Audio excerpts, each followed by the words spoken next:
Assalamualaikum warahmatullahi wabarakatuh. Perkenalkan, nama saya Ilyasa dengan NIM 228212026 dari jurusan Ekonomi Syariah, Fakultas Ekonomi dan Bisnis Islam kelas 3G. Saya membuat video ini guna memenuhi tugas individu saya, yaitu tugas ekonomi makro.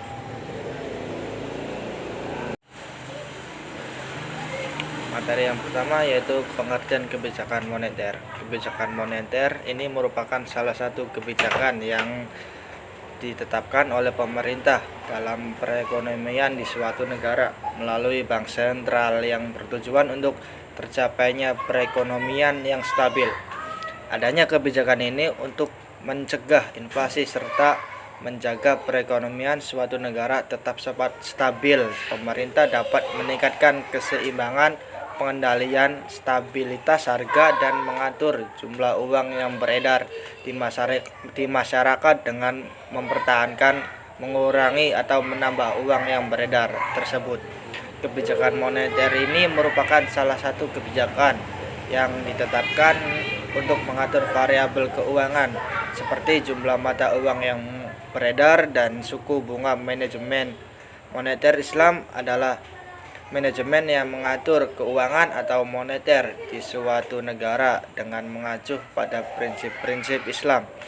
Kebijakan moneter ini tentunya memiliki peran yang sangat penting dalam perekonomian di suatu negara untuk menjaga serta mengatur stabilitas perekonomian.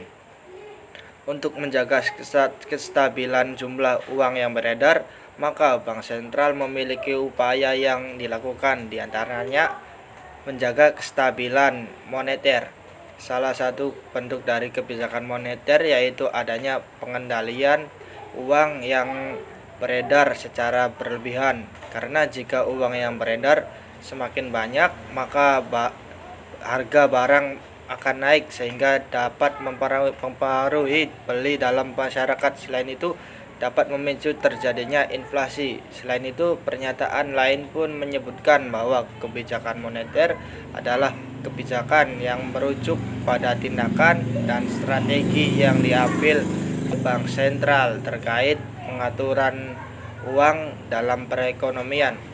Tujuan utamanya yaitu untuk tercapainya pertumbuhan ekonomi yang stabil serta berkelanjutan, mencegah inflasi atau deflasi, dan menjaga stabilitas harga dan pembangunan ekonomi yang merata. Kebijakan moneter ini secara umum dapat dikelompokkan menjadi dua kategori utama, yaitu diantaranya kebijakan moneter ekspansif, yaitu bertujuan untuk menambah jumlah uang yang beredar dengan tujuan agar terjadinya siklus perekonomian berjalan lebih lancar. Selain itu, kebijakan moneter ekspansif menstimulasi pertumbuhan ekonomi walaupun dengan risiko inflasi yang tinggi. Namun kebijakan ini memiliki dampak positif lain, diantaranya adalah meningkatkan daya beli masyarakat dan dapat mengurangi tingkat pengangguran di suatu negara.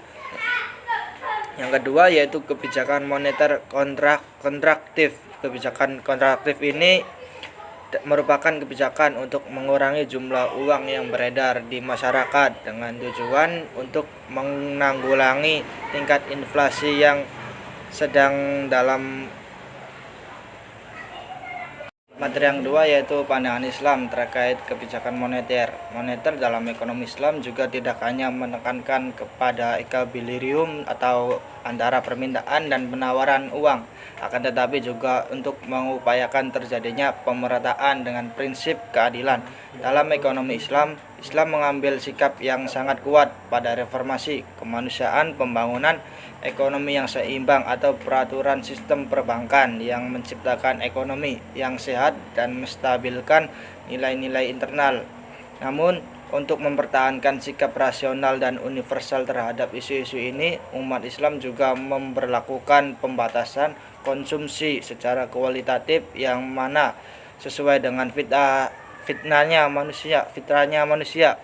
Dalam sistem moneter saat ini, suku bunga merupakan sebuah sarana yang digunakan sebagai instrumen kebijakan moneter untuk mengatur peredaran uang dalam masyarakat.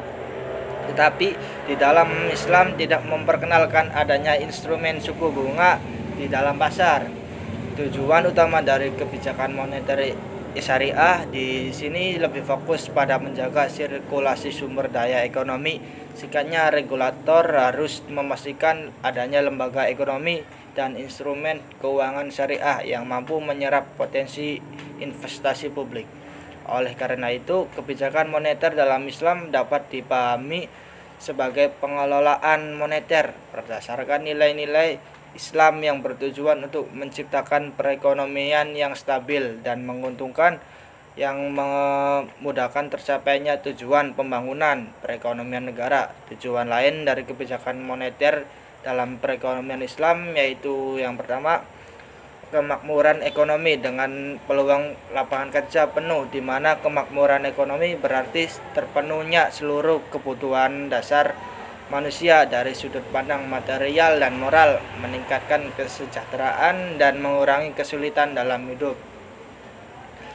Yang kedua yaitu keadilan sosial ekonomi dan distribusi pendapatan. Konsep ini mengandung dua unsur pengertian, yaitu yang pertama bentuk penyeimbangan dan perbandingan antar pemegang hak. Yang kedua yaitu hak seorang harus diberikan, harus pula diteruskan karena yang mereka memerlukannya. Yang ketiga yaitu nilai moneter mempunyai pengaruh yang besar terhadap kehidupan perekonomian karena uang menentukan nilai dan harga suatu barang dan jasa. Stabilitas nilai mata uang menjadi prioritas utama pengelolaan moneter Islam. Kebijakan moneter dalam perekonomian Islam harus bebas dari unsur riba dan suku bunga.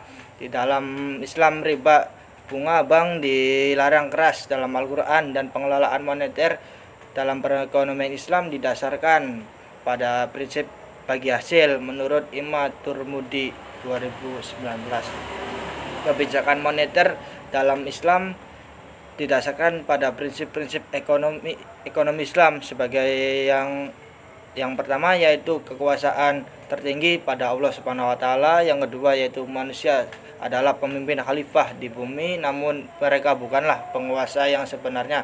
Yang ketiga yaitu segala sesuatu yang dimiliki manusia adalah atas izin Allah. Yang keempat, jangan menumpuk kekayaan. Yang kelima yaitu mempersempit kesenjangan antara manusia dalam perekonomian. Yang terakhir yaitu menetapkan kewajiban yang mengikat dan sukarela bagi semua orang termasuk anggota masyarakat miskin.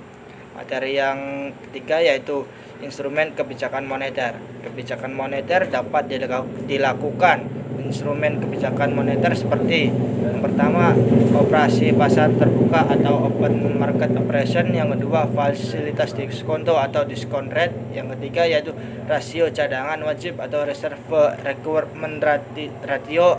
Yang keempat yaitu himbauan moral.